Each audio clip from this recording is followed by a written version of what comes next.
what made you want to discuss this? What was your motivation? I think it was just my experiences in schools with teachers who are well-intentioned but still harming students in their work for equity. I think oftentimes when we're doing equity work, we consider ourselves experts, and we definitely are when it comes to maybe pedagogy and things like that. But no matter how learned you are about equity work, what often happens in schools is that teachers are doing equity work for students instead of alongside them, and for communities instead of alongside them. And so things like stereotypical representations end up what is being offered up to students as a form of a mirror.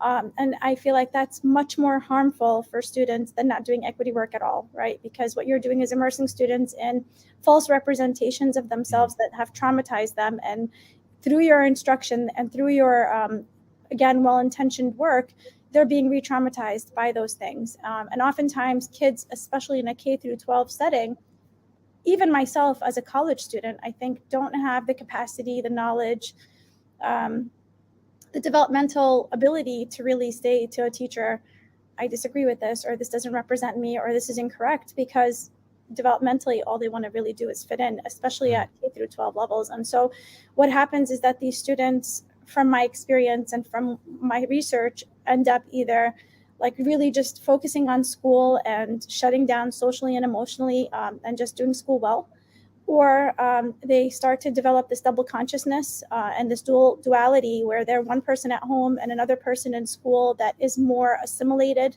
and fits in more.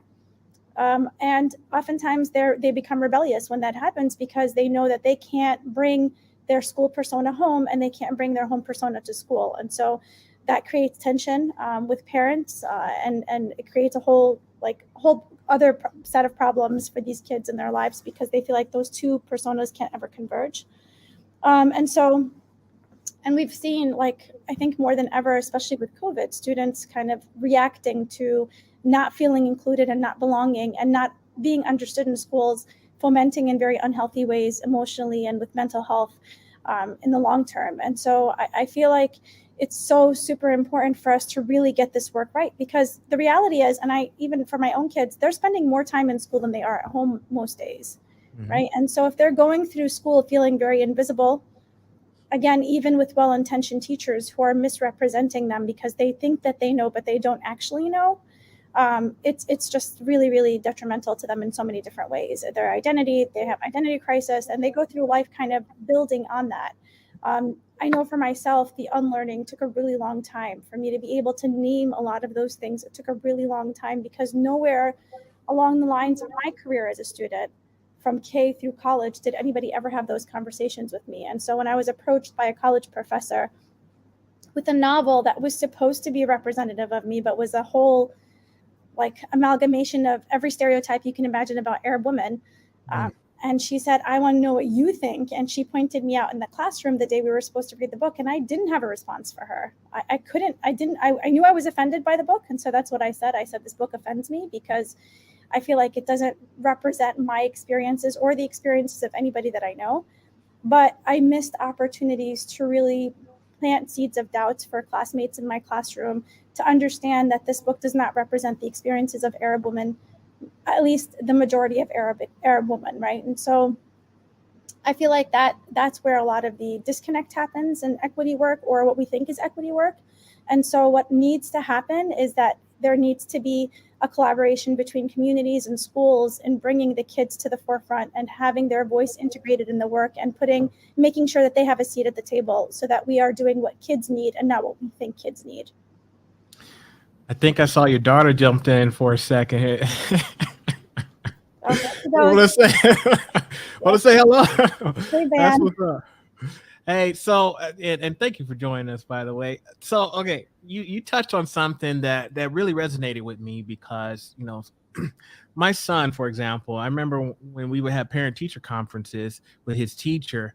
Like, the teacher I know how he was at home, But then when I would go to the parent teacher conference and talk to the teachers, it was like a totally, like the stuff they would say about him, it was like a totally different person. I'm just like, who is this guy that you're talking about? Because I don't see this version of my son at all. So when you said, like a lot of us, our kids are basically being two different people. They're one way at home, maybe one way in the neighborhood, and then they're one way at school.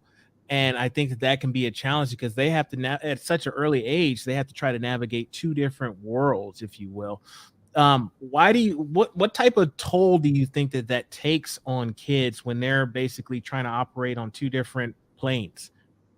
I mean, do they ever really come into loving who they are and like owning their identities, right? They're really seeing their plural and linguistic diversities and their cultural diversities and all of the other, things, the markers that make us diverse as assets, right? Because we're basically sending them the message that who you are isn't good enough to bring to Mhm. school. We don't appreciate it. And so that's what kind of forces this sense of double consciousness to gives it birth, like it comes alive because of that, right? And so if we made kids feel like who you are is welcome, like we love, what you bring to the table, your diversity is something we need to celebrate and learn from, then, and we created those spaces, then kids wouldn't feel a need to have the sense of duality, right? And so it almost becomes permanent with a lot of people because they never have the opportunity to be who they are fully, right? And even in our adult situations, like how many of us are in school situations where, as a teacher of color, you're the minoritized, you're the minority among, in our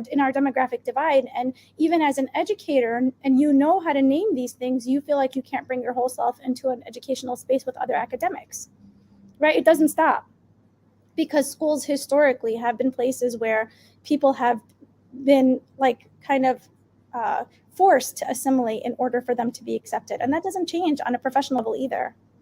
Yeah, it doesn't stop once you become into the adulthood. If you go back to school and you become an educator, and you've experienced this as a student, and then now you're experiencing a lot of these things as an adult.